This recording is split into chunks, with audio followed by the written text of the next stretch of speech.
کر لیں کوئی ایسی بات، بے شک اپنی طبیعت پہ جبر کر کے کر لیں، گنجائش ہے، اجازت ہے۔ وہ کہتے ہیں جب وہ گاڑی میں میرے ساتھ بیٹھی بان سور کے، وہ تقاضا کرنے لگی کہ میں نے مطلب بڑے اچھے کپڑے پہنے ہیں پر آپ نے توجہ نہیں کرائی۔ وہ سیاںا بندہ تھا، وہ چاہ رہا تھا کہ میری خاتون سمجھ جائیں۔ وہ کہتے ہیں مجھے پتا تھا کہ بیچاری مس گائیڈ ہو گئی ہے، دل کی بڑی اچھی ہے، سیاਣੀ ہے، لیکن اس کو نا کچھ خواتین نے، کچھ لوگوں نے مل کے اس کو ذہن غلط کر دیا ہے کہ سماج میں نکلو، باہر جاؤ، کام کرو، فلاں کرو، اپنی مرضی سے جیو۔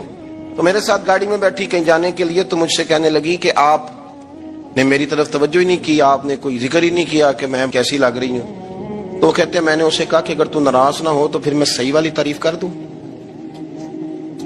تو اس نے کہا کہ آپ کر دیں۔ تو کہتے ہیں میں نے درد سے اور خلوص سے اپنی بیوی سے کہا، خلوص کے ساتھ میں نے کہا میں تو روز گھر ہوتا ہوں، روز شام کو گھر ہوتا ہوں، اگر تو میرے لیے تیار ہوتی تو میں تیری تعریف کرتا، لیکن آج تو باہر جانے کے لیے تیار ہوئی، تو پھر ان سے تعریف کی امید رکھ جن کے لیے تو نے تیاری کی ہے۔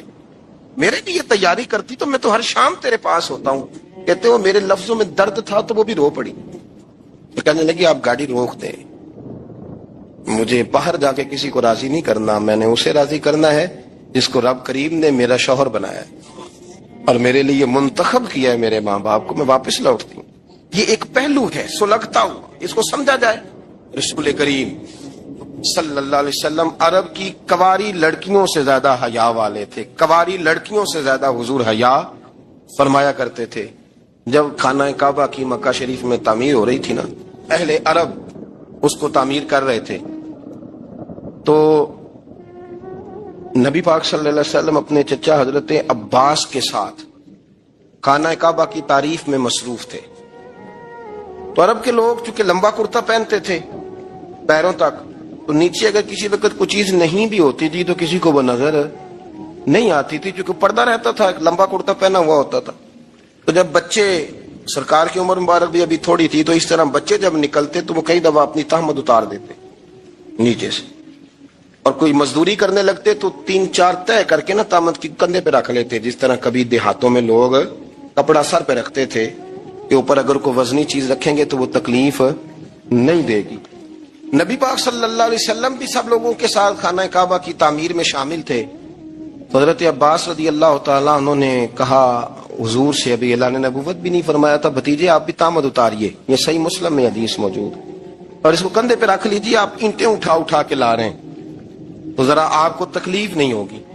تو سرکار دو عالم صلی اللہ علیہ وسلم سے یہ بات کہی، اور پھر جلدی سے حضور کی تہمت کو نکال کے نا، حالانکہ لمبا کرتا پہنا ہوا ہے، تو وہ جیسے ہی ان کے کندھے پہ رکھا اینٹیں رکھنے کے لیے، تو سرکار تو زمین پہ گر گئے، بے ہوش ہو گئے، آنکھیں آسمان کی طرف، اور پھر حضور پکار رہے ہیں آزاری آزاری آزاری، میرا تامت دے دو، میرا تامت دے دو۔ کبھی کوئی شخص اس وجہ سے بھی بے ہوش ہوا ہے کہ میرے وجود سے کپڑا اتر گیا ہے، حالانکہ سرکار پر وہ بے ہوشی بھی نبی پاک کا وہ جو غلبہ ہے نا شرم و حیا کا، اس کی وجہ سے، ورنہ تو حضور فرماتے ہیں کہ میری آنکھیں سو جاتی ہیں، دل تو میرا اس عالم میں بھی جاگتا رہتا ہے۔ تو سرکار زمین پہ تشریف لے آئے، آنکھیں میرا تامت دے دو، میرا تامت دے دو، تو جلدی سے انہوں نے تامت دیا تو حضور نے باندھ لیا، پھر طبیعت مبارک میں تسلی ہوئی۔ یعنی ہم اس رسول کے غلام ہیں کہ جن کے تو وجود سے کپڑا اتر جائے تو حضور برداشت نہیں کرتے، قبول نہیں فرماتے، تکلیف شروع ہو جاتی۔ لیکن یہاں نوجوان ہیں اور بڑا قد کاٹ ہے اور بڑے بڑے سمجھدار لوگ ہیں، گرمیاں آتی ہیں تو شارٹ کپڑے پہن کے گھومتے ہیں، ان کو خیال نہیں کہ یہ وہ والا لباس ہے جو باہر تو کیا گھر میں اماں کے سامنے نہیں پہننا چاہیے، بہنوں اور بیٹیوں کے سامنے نہیں پہننا چاہیے۔ آپ کی گفتگو میں شرم و حیا ہو، آپ کے لب و لہجے کے اندر حسن ہو۔ آپ کو پتہ ہے نبی پاک صلی اللہ علیہ وسلم نے فرمایا میری امت میں سب سے زیادہ حیا کرنے والے عثمان غنی ہیں، عثمان غنی سب سے زیادہ حیا کرنے والے۔ آپ فرمایا کرتے تھے جب سے حضور کا چہرہ دیکھا ہے میں نے کبھی اپنی شرمگاہ بھی نہیں دیکھی، میں نے آنکھوں کا وضو نہیں توڑا، اور جب سے حضور کے دست مبارک میں نے بیعت کے لیے سیدھا ہاتھ بڑھایا تو پھر سیدھا ہاتھ میں نے کبھی گندگی کو نہیں لگایا۔ حیات، آپ باتھ روم کے اندر بھی غسل فرماتے تھے تو کپڑوں سمیت کرتے تھے۔ کسی نے کہا حضرت جی واش روم کے اندر کیوں نہیں کپڑے اتارتے؟ آپ فرمانے لگے باہر بندوں سے حیا کرتا ہوں، اندر جاتا ہوں تو رب سے حیا آنی شروع ہو جاتی، وہ تو دیکھ رہا ہے نا۔ تو میں جو بات آپ کی خدمت میں عرض کرنا چاہتا ہوں اس کو آپ سمجھیے گا میرے عزیز، کہ شرم والا مزاج، گفتگو بھی شرم والی، آنکھیں بھی شرم والی، لباس بھی شرم والا، دوستی یاری بھی شرم والی، بہت ساری ایسی باتیں. دیکھیں نا آپ ذرا، میں نے کہا کہ باتوں کو سن کے گزر نہ جایا کریں، اس کی گہرائی پر غور کریں. حضور علم کا سمندر ہے، سرکار سے زیادہ علم دنیا میں کسی کے پاس موجود نہیں ہے، اور صحابہ کو موقع ملا ہوا ہے اس سمندر سے فیض لینے کا. لیکن ان کی حالت یہ ہے کہ حضرت علی المرتضیٰ فرماتے ہیں 14 دن گزر جاتے. حضور سے کچھ سوال پوچھنا ہوتا تھا پر میں شرم کے مارے نہیں پوچھ پاتا تھا. 14 دن بخاری شریف میں موجود ہے. ایک دن نبی پاک صلی اللہ علیہ وسلم نے پوچھا صحابہ سے کہ وہ کون سا درخت ہے جس کے پتے نہیں گرتے، اور وہ درخت اس طرح ہے جس طرح مومن ہوتا ہے، وہ درخت میرے مومن کی طرح بتاؤ. حضرت عبداللہ ابن عمر فرماتے مجھے پتا تھا کہ وہ کھجور کا درخت ہے، لیکن چونکہ ابو بکر صدیق بھی بیٹھے ہیں، عمر فاروق بھی بیٹھے ہیں، مولا علی بھی بیٹھے ہیں، عثمان غنی بھی بیٹھے ہیں، اتنے جید لوگ بیٹھے ہیں، تو مجھے حیا آتی تھی کہ میں کیوں جواب دوں. کہتے سرکار نے کئی دفعہ پوچھا، لوگوں نے کئی اور درخت بتائے، پر فرمایا تمہارا جواب درست نہیں ہے. آپ حیا کے اس پہلو پر غور کریں کہ سوال کا جواب آتا ہے. سوال کا جواب یعنی مجھے سوال کا جواب آتا ہو پھر میں دوں نہ، مجھے بدہضمی نہ ہو جائے گی. یہ کیسے ممکن ہے کہ میری رات گزر جائے، مجھے پتا بھی تھا اور میں نے بتایا نہیں. بہت سارے لوگ آ کے بہت ساری باتیں بتاتے ہیں، بہت ساری باتیں وہ سمجھاتے ہیں، تو ہم غور سے ان کا چہرہ دیکھنے لگ جاتے ہیں، کہتے ہیں یار اس کا تو دعویٰ تھا کہ میں سمجھ نہیں آتا ہوں، یہ تو ہمیں سمجھا رہا ہے، چلو الحمدللہ ہم سمجھنے کو تیار ہیں. لیکن میرے عزیز پتہ بھی ہے جواب کا، علم بھی ہے، لیکن فرماتے ہیں میری حیا نے مجھے اجازت نہ دی کہ میں جواب دوں. آپ فرماتے ہیں پھر حضور سے صحابہ نے عرض کی کہ یا رسول اللہ آپ ہی بتا دیں وہ درخت کون سا ہے. تو حضور نے فرمایا بھئی وہ کھجور کا درخت ہے. تو آپ فرماتے ہیں میں دل میں کہہ رہا تھا کہ الحمدللہ میرا جواب درست ہے، حالانکہ میں نے جواب دیا ہی نہیں. تو لفظوں میں حیا، جملوں میں حیا، آنکھوں میں حیا، اٹھنے میں حیا، بیٹھنے میں حیا، چلنے میں حیا ایک خوبصورت.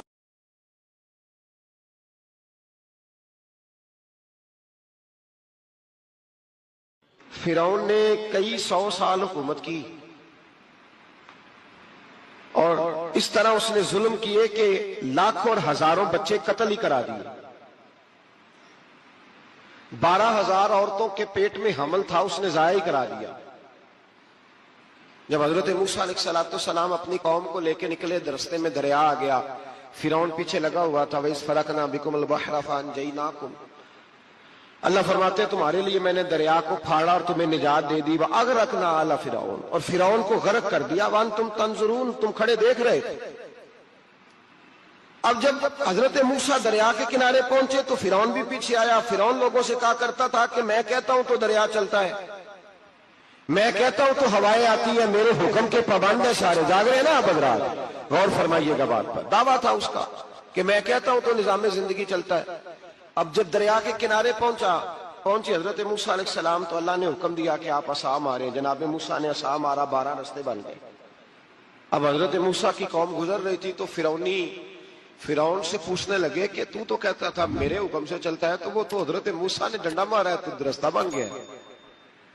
باز نہیں آتا انسان باز بہانے بڑے ہیں اس کے پاس، بڑی دلیلیں ہیں، جھوٹ سچ بول کے اپنے آپ کو مطمئن کرتا ہے، آخر دم تک تبدیل ہونے کو تیار نہیں ہوتا، دلیلیں گھڑتا رہتا ہے، بناتا رہتا ہے، شور کرتا ہے جان بوجھ کے.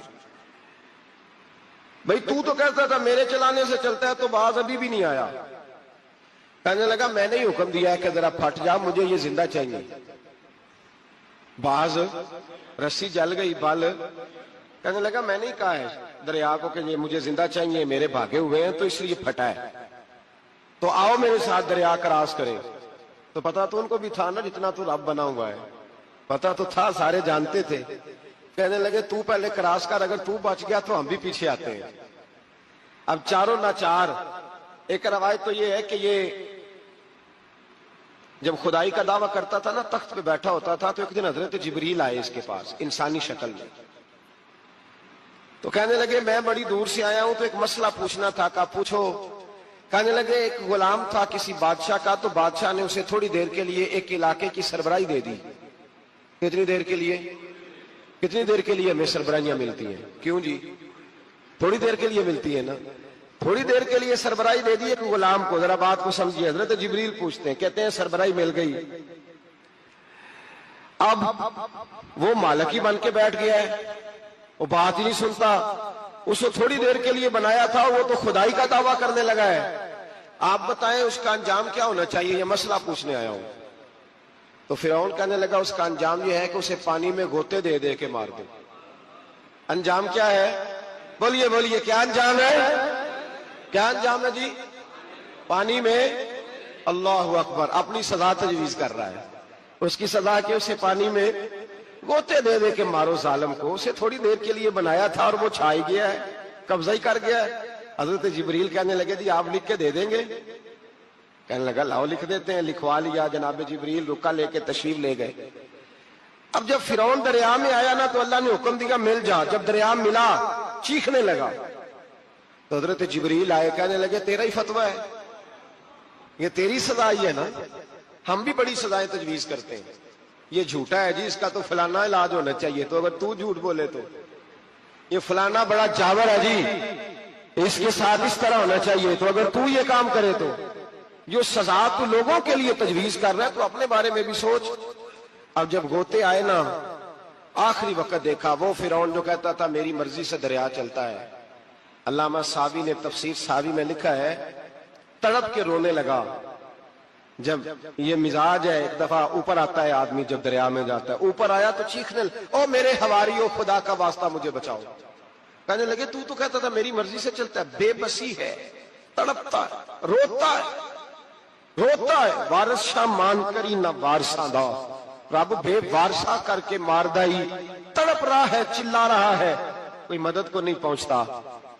اب جب آخری ہوتا آیا تو کہنے لگا آمنا بے رب موسیٰ و ہارون, میں موسیٰ کے رب کو بھی مان گیا, ہارون کے رب کو بھی. اللہ نے فرمایا نہیں, اب تیرا ماننا قابل قبول ہے. اس وقت ماننا تھا جب تجھے مہلت دی تھی, جب تو جوان تھا.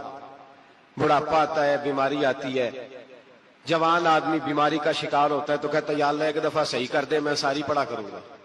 ایک دفعہ ٹھیک کر دے, میں مسجد میں رہوں گا, میں اگلے سال اعتکاف بھی کروں گا, میں ساری تراویحیں پڑھوں گا. تو اس وقت پڑھنی تھی جب تجھے مہلت دی تھی. اس وقت پڑھنا تھا جب اللہ نے تجھے آسانی دی, زندگی دی. اگلا وقت یہ حال ایک کا نہیں ہوا. نمرود کو دیکھ لیں, حضرت ابراہیم علیہ السلام کو کہتا تھا میں رب ہوں. آپ نے فرمایا رب تو وہ ہے جو زندہ کرتا اور مارتا ہے. ایک موت کا قیدی بلایا, کہنے لگا ہاں بھائی کتنے دن رہ گئے تھے پھانسی میں؟ کہنے لگا جی پرسوں ہونی تھی. کہا جا تجھے آزاد کیا, لو میں بھی زندگی دیتا ہوں. ایک بے گناہ آدمی کو پکڑ کے قتل کر دیا, کہتا میں بھی مارتا ہوں.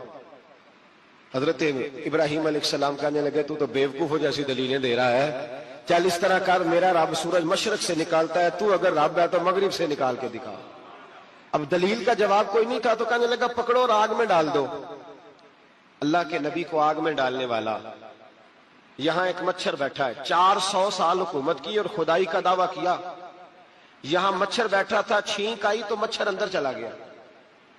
پہلے دربار کا ادب یہ تھا کہ جو آئے سجدہ کرے. اب اس کے سر پہ کوئی چیز مارتا تھا تو اسے سکون ہوتا تھا, مچھر تھوڑی دیر کے لیے اس کا دماغ چھوڑتا تھا. او بھائی یہ اس دھرتی پہ اللہ نے لوگوں کو نظارے دکھائے اور ہمیں سمجھانے کے لیے دکھائے, ہمیں تفکر کی, غور کی دعوت دی کہ دیکھ لینا, اپنے عمل کو پرکھنا. تمہارے عمل حضرت موسیٰ کے فرما برداروں جیسے ہیں, جناب ابراہیم کے فرما برداروں جیسے ہیں, یا بن کے بیٹھ گئے ہو؟ اب دربار کا ادب یہ ہے, بے بسی کا یہ حال ہے کہ جوتے لٹکتے ہیں دربار میں, جو آتا ہے جوتا کھینچتا ہے. اور ادب یہ ہے کہ 10 جوتے نمرود کے سر پہ مارو, اور 400 سال جوتے لگتے رہے. روتا تھا, جو آدمی آتا تھا منتیں کرتا تھا, کہتا تھا کہیں سے کوئی دوائی مل جائے گی. پاگلوں جیسی زندگی گزاری, پاگلوں جیسی سخت. وہ تو حساب وقوع قیامت تو حساب ہوگا ہی. یہاں لوگ پاگل ہو کے مرتے ہیں, معاذ اللہ, نفسیاتی مریض ہو کے مرتے ہیں. یہاں آخری وقت اتنا سخت آتا ہے کہ دنیا موت کی دعائیں مانگتی ہے. میرے بھائی جب انسان ظلم کرتا ہے تو بھول جاتا ہے کہ شاید مجھے پوچھے گا کوئی نہیں. جب وہ زیادتی کرتا ہے تو بھول جاتا ہے.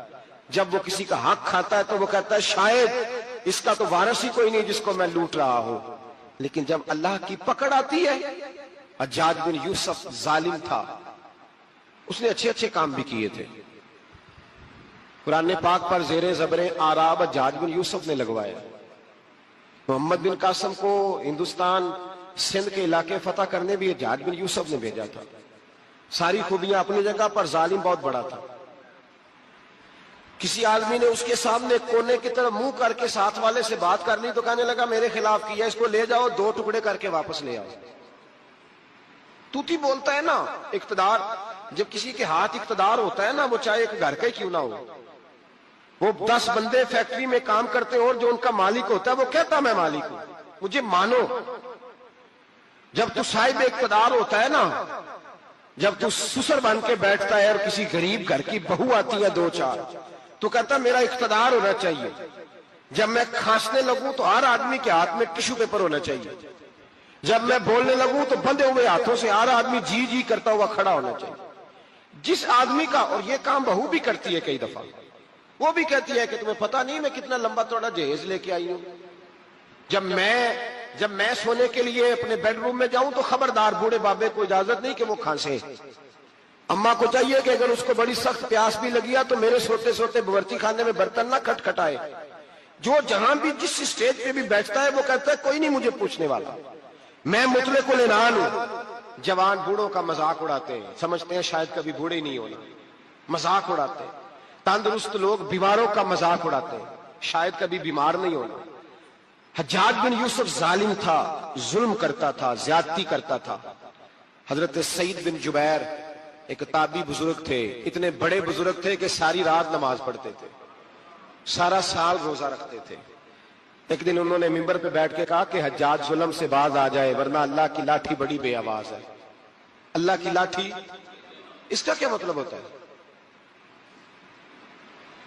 اس کا مطلب ہے جب رب کی لاٹھی چلتی ہے تو اس کی آواز، جی اس کا پہلے کوئی پیغام، وہ پہلے اعلان نہیں کرتا کہ تگڑے ہو جاؤ لاٹھی چلنے لگی ہے.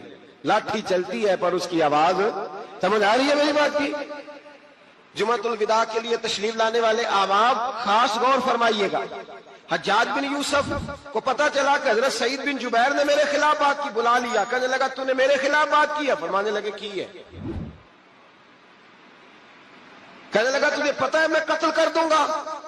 آپ فرمانے لگے نہ تو زندگی کا مالک ہے نہ موت کا مالک ہے، تو کیسے قتل کر؟ کہنے لگا تجھے پتا ہے میرا؟ فرمایا میں نے تجھے نہیں، میں نے تو کئی شداد، کئی حماد، کئی قارون، کئی فرعون، کئی نمرود دیکھے، کئیوں کی داستانیں سنی، تو کون ہے؟ تو چھوٹا سا ہے.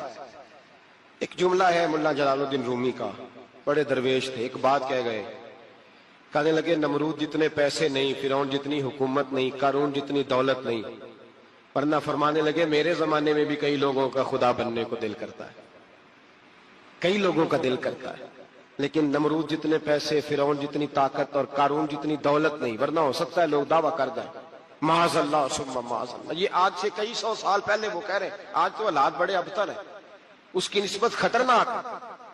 فرمانے لگے حضرت سعید بن جبیر تو زندگی موت کا مالک نہیں. کہنے لگا پکڑو، قتل کرو اسے، لے جاؤ. جب پکڑ کر کھینچ کر لے جا رہے تھے نا تو حضرت سعید بن جبیر مسکرانے لگے. اب ظالم کے سامنے مسکرائے تو اس کو بڑا غصہ آیا، یہ میرا مذاق اڑاتا ہے.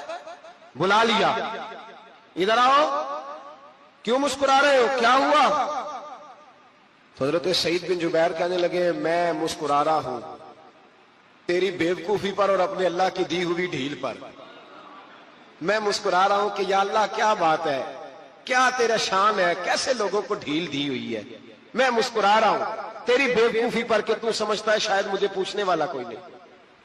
کہنے لگا اس کو باہر نہ لے جاؤ، میرے سامنے قتل کرو. ٹھیک ہے جی، قتل کرنے لگے تو حضرت سعید بن جبیر نے منہ کعبے کی جانب کر لیا. انی وجہت وجہی للذی فطر السماوات والارض حنیفا وما انا من المشرکین. جب آپ نے یہ آیتیں پڑھی نا کہ میں نے منہ کر لیا ہے اپنے رب کی جانب، کرو مجھے قتل، کہنے لگا نہیں نہیں، اس کا منہ پھیرو، کعبے کی طرف ہو کے قتل نہ ہو. ہے ظالم پر پاگل ہو گیا ہے. حضرت سعید بن جبیر کے حوصلے نے شکست دے دی، ناکام ہو گیا، مخبوط الحواس ہو. کہنے لگا اس کا منہ پھیر دو. جب کعبے سے پھیرا تو آپ فرمانے لگے للہ المشرق والمغرب فانما تولى فثم وجه اللہ. اللہ فرماتا ہے تو مشرق اور مغرب سارا ہی اللہ کا ہے، جدھر بھی منہ کرو گے ادھر اللہ ہی اللہ ہے، جدھر بھی منہ کرو گے ادھر اللہ ہی اللہ ہے. چاروں جانا پھیر دے، جدھر منہ پھیرنا ہے تو نے پھیر دیا منہ. حضرت سعید بن جبیر کے گلے پہ خنجر رکھا تو آپ نے ہاتھ اٹھائے، کہنے لگے اے اللہ میرے بعد اسے کسی اور پر مسلط نہ کرنا، میرے بعد کسی اور پر مسلط نہ، بس میں آخری ہوں. جب آپ ذبح ہوئے تو اتنا خون نکلا کہ لوگ کہتے ہیں جتنا اونٹ کے وجود سے نکلتا ہے. تر ہو گیا سارا اس کا دربار. ایک سمجھدار آدمی کو بلا کے کہنے لگا اتنا خون میں نے بڑے بندے قتل کرائے ہیں پر اتنا خون نہیں نکلا. تو وہ کہنے لگے لوگ مر جاتے ہیں، مرتے وقت ڈر جاتے ہیں، سہم جاتے ہیں، خون سکڑ جاتا ہے. لگتا ہے یہ شخص جب دنیا سے گیا ہے تو ڈٹ کے گیا ہے، یہ ڈٹ کے گیا ہے دنیا سے. حجاج بن یوسف رات کو سویا تو تڑپ کے اٹھا. کیا ہوا؟ گھر والے کہنے لگے کیا ہوا؟ کہنے لگے سعید بن جبیر خواب میں آیا اور کہتے ہیں اٹھ مجھے بتا تو نے مجھے کیوں قتل کیا، بتا کیوں مارا.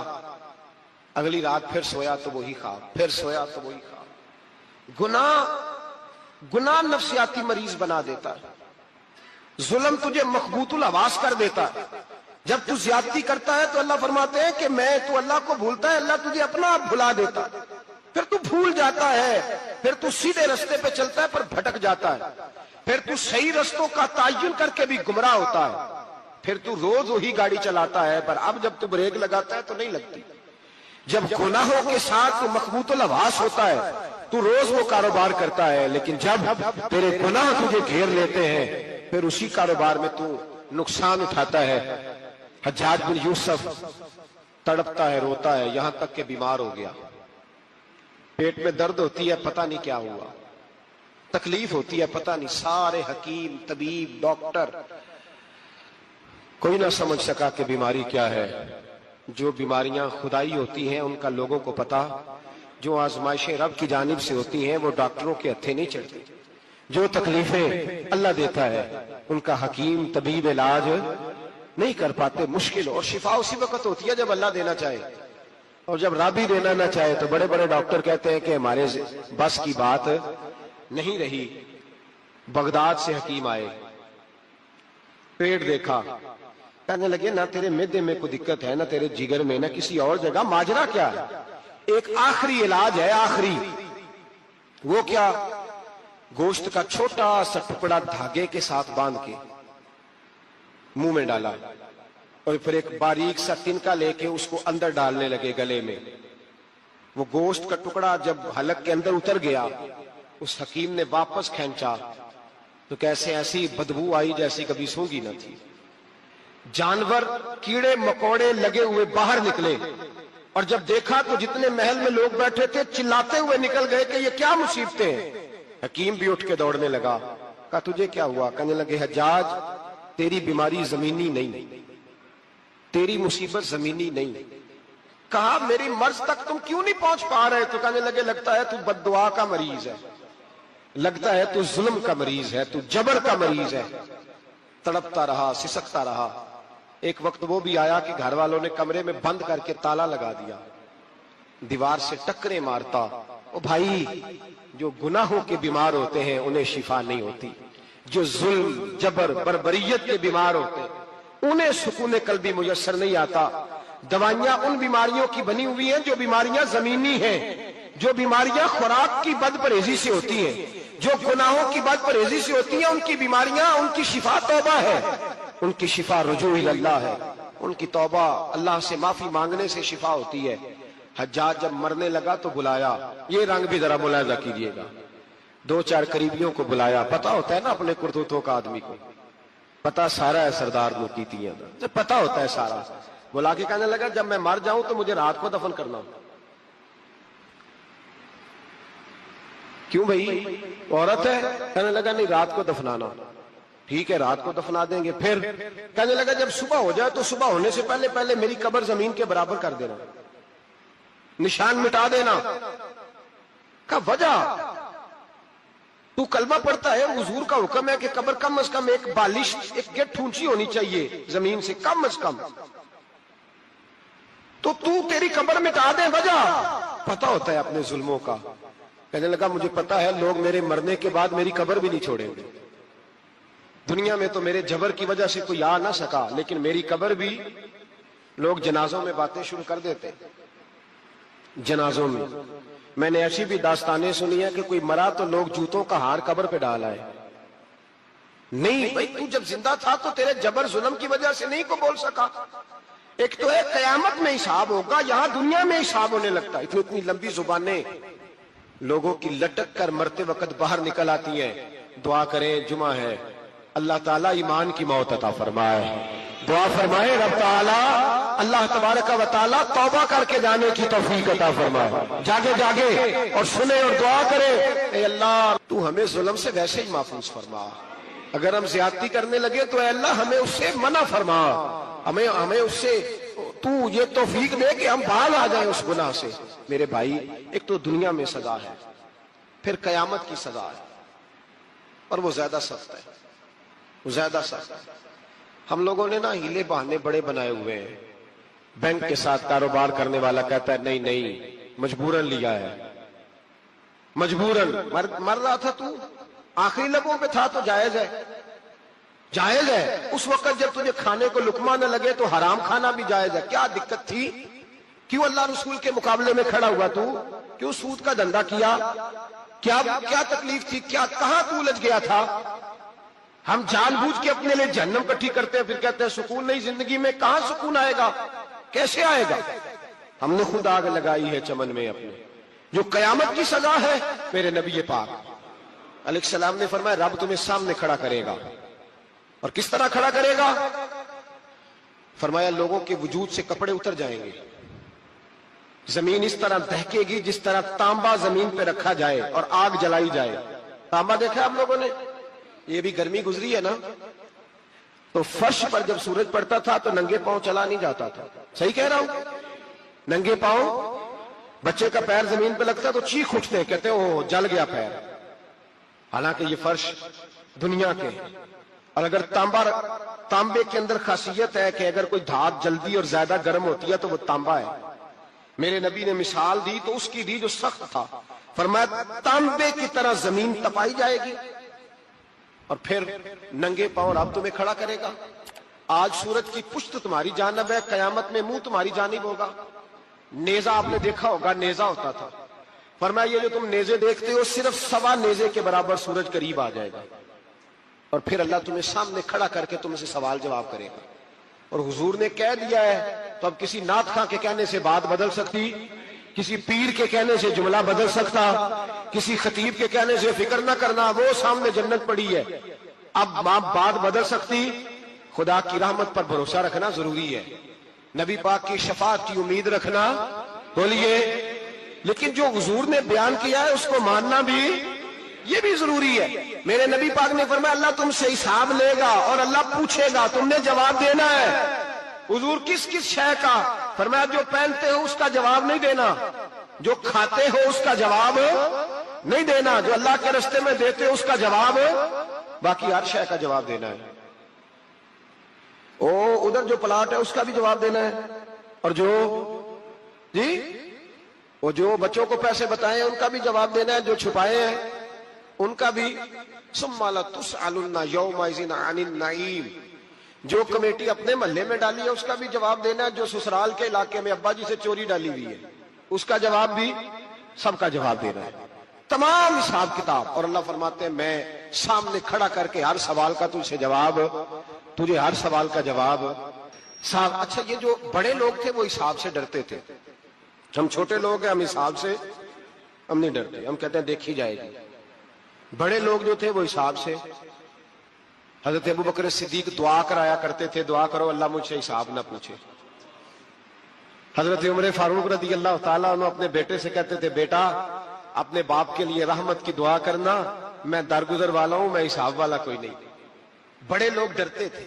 بڑے لوگ حضرت عثمان غنی قبر پہ کھڑے ہوتے تھے تو داڑھی آنسوؤں سے بھیگ جاتی. غلام کہتے ہیں حضور 3 دفعہ نبی پاک نے آپ کو جنت کی بشارت دی ہے، 3 دفعہ بشارت دی ہے، تو آپ کیوں اتنا روتے ہیں؟ عثمان غنی فرماتے جس رسول نے مجھے جنتی کہا ہے اسی محبوب نے مجھے فرمایا تھا عثمان قبر آخرت کی منزلوں میں سے پہلی منزل ہے، اور آپ فرماتے میرے تو کمرے میں دیا گل ہو جائے تو مجھے ڈر لگتا ہے، اس میں تو مکمل اندھیرا ہے۔ آپ فرماتے کھڑکیاں بند ہو تو دم گھٹنے لگتا ہے، اس کو تو دروازہ ہی کوئی نہیں، روشن دان تک نہیں۔ بھائی جو بڑے تھے وہ ڈر رہے تھے۔ مولا علی شیر خدا نماز کا وضو کر کے کانپتے تھے، کانپتے۔ علی آپ مرحب کے سامنے نہیں کانپے، خیبر کا دروازہ اکھاڑتے نہیں کانپے، بدر، احد، خندق، حنین اور خیبر میں نہیں کانپے، تو یہاں آپ فرمانے لگے مالک کے سامنے جاتے ہوئے ڈر آتا ہے۔ بڑے لوگ کانپتے تھے، بڑے لوگ۔ آج کون سا جمعہ ہے؟ سارے بولیے۔ حالانکہ یہ اگلے سال دوبارہ آئے گا، ہمارا نہیں پتا کہ ہم ودا ہو جائیں کہ کیا بنے۔ یہ کون سا جمعہ ہے؟ آیا جمعۃ الوداع، آئے ہم پڑھ گئے۔ آج ایک فکر لے کر کے جانا، ایک سوچ، جہاں روز رات کو بیٹے کی ٹینشن، بیٹی کی ٹینشن، بھائی کی ٹینشن، پوتے کی ٹینشن ہوتی ہے نا، ایک ٹینشن اور اپنے آج ایک ٹینشن بڑھا لو، قبر کی ٹینشن پیدا کر لو، قیامت کی تھوڑی سی فکر کر لو، تھوڑی سی۔